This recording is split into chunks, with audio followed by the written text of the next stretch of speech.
6 ans. 6 longues, très longues années depuis le sacre du Caire en 2019. Et ce soir-là, enfin, l'Algérie gagne un match de Coupe d'Afrique des Nations. Rien que de le dire, maman, ça fait quelque chose, ça remue. Alors oui, évidemment, on va être clair tout de suite. Je suis heureux. Vraiment, sincèrement heureux. Heureux pour ce groupe qui a tant souffert, heureux pour les supporters qui n'ont jamais lâché, heureux pour tout un peuple qui attendait juste ça. Revoir son équipe lever les bras au ciel sur la scène africaine. Et heureux pour lui, Riyad Mahrez. 2 buts, des célébrations, ce sourire retrouvé. C'est peut-être la rédemption ou au minimum une immense respiration.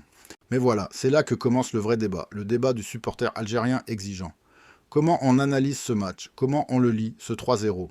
Est-ce qu'on reste dans l'émotion pure, simple, presque enfantine? Les gars, on a gagné, c'est la fête, point barre. On profite, on respire, on verra après?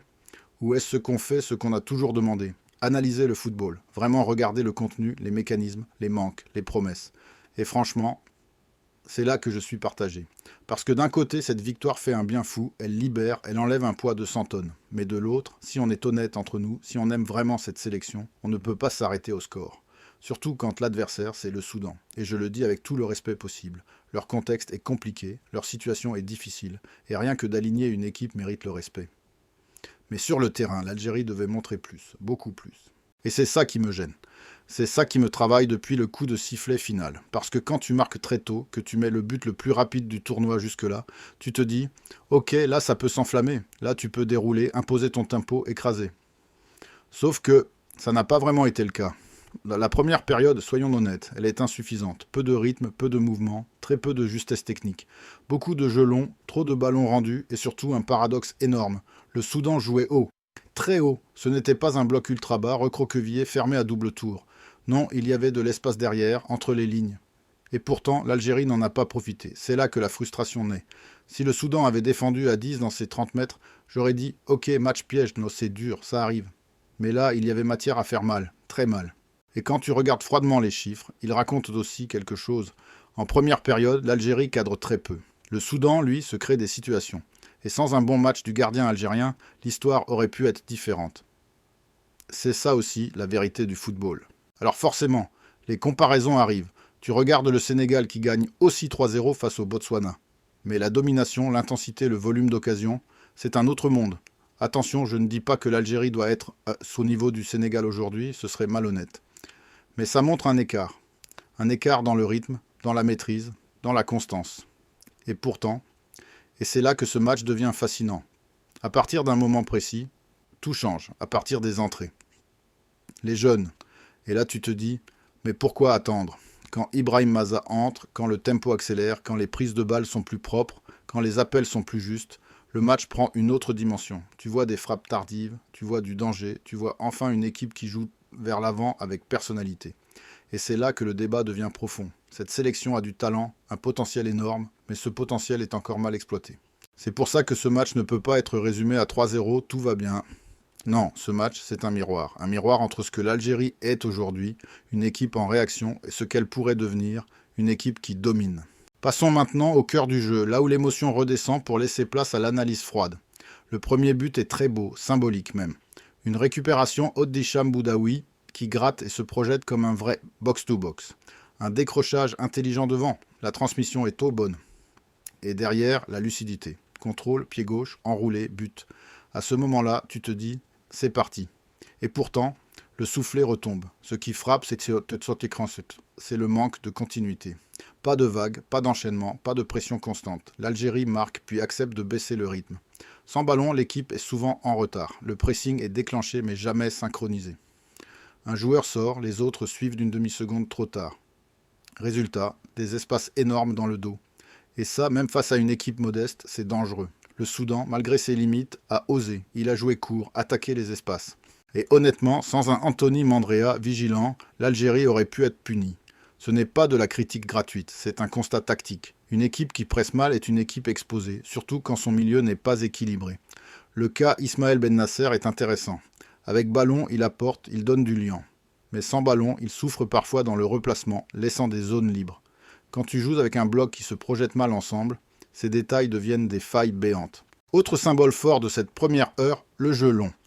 Beaucoup trop de jeux longs, des ballons balancés sans plan B, pas de deuxième ballon sécurisé, pas de structure. C'est le signe d'une équipe qui manque d'idées ou qui n'ose pas. Et le plus frustrant, c'est que les joueurs capables de jouer entre les lignes sont sur le banc. C'est le paradoxe algérien. Tes joueurs les plus créatifs entrent à l'heure de jeu, et à partir de là, tout s'éclaire. Mohamed Amoura reçoit le ballon lancé, il déséquilibre à lui tout seul, 1 contre 1, accélération, centre, passe décisive, d'une finesse absolue. Ce geste de l'extérieur, c'est du très haut niveau, et c'est là que Riyad Mahrez marque son deuxième but. Contrôle, enroulé, efficacité. Le gardien peut mieux faire, oui, mais ce but récompense le moment où l'Algérie décide enfin de jouer. Même chose sur le troisième but. Projection rapide, justesse, présence dans la surface. Ibrahim Maza, 20 ans. Personnalité sans froid. Ce garçon ne joue pas comme un jeune, il joue comme un vétéran qui comprend le jeu, placement sans ballon, vision, qualité de contrôle, capacité à jouer sous pression. Alors la question se pose, pourquoi attendre? Pourquoi ne pas installer ces profils plus tôt? Pourquoi ne pas assumer un football dynamique dès le départ? Évidemment, avoir un banc fort est une richesse, mais une CAN n'est pas un laboratoire. Tu ne peux pas toujours attendre la 60e minute, surtout quand le prochain adversaire monte d'un cran. Justement, parlons-en, ce match annonce le vrai test face au Burkina Faso. Mais avant, il faut corriger les erreurs de lecture. Première erreur fréquente, très algérienne, confondre résultat et contenu. Le résultat est là, 3-0. Le contenu est fragmenté. L'Algérie a joué en 2 temps. Une phase d'attente passive, puis une phase de réaction dynamique. Cela nous dit une chose clé. Cette sélection n'est pas encore une équipe protagoniste. Elle ne cherche pas à imposer son jeu du début à la fin, elle réagit. Ce n'est pas un défaut en soi. Certaines équipes gagnent comme ça, mais le prix à payer est élevé. Tu acceptes de subir. Tu dépends de ton gardien. Tu es exposé si ton pressing foire.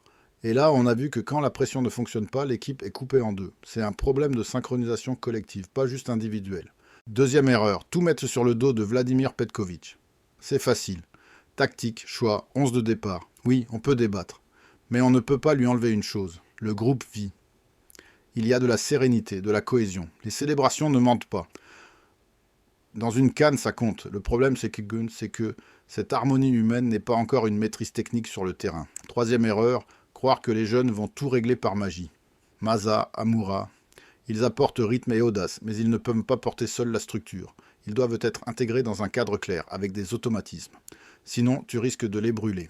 Alors, pour lire le prochain match comme un expert, voici ce qu'il faudra surveiller dès les premières minutes. 1. Le tempo sans ballon. Est-ce que l'Algérie presse ensemble ou chacun a son rythme? 2. La distance entre les lignes. Si le milieu et la défense sont trop éloignés, alerte rouge. 3. Le jeu intérieur. Est-ce qu'on ose jouer dans l'axe ou retombe-t-on dans le jeu long stérile? 4. La réaction à la perte. Les 5 secondes après une perte de balle sont cruciales. Soit tu récupères vite, soit tu recules en urgence.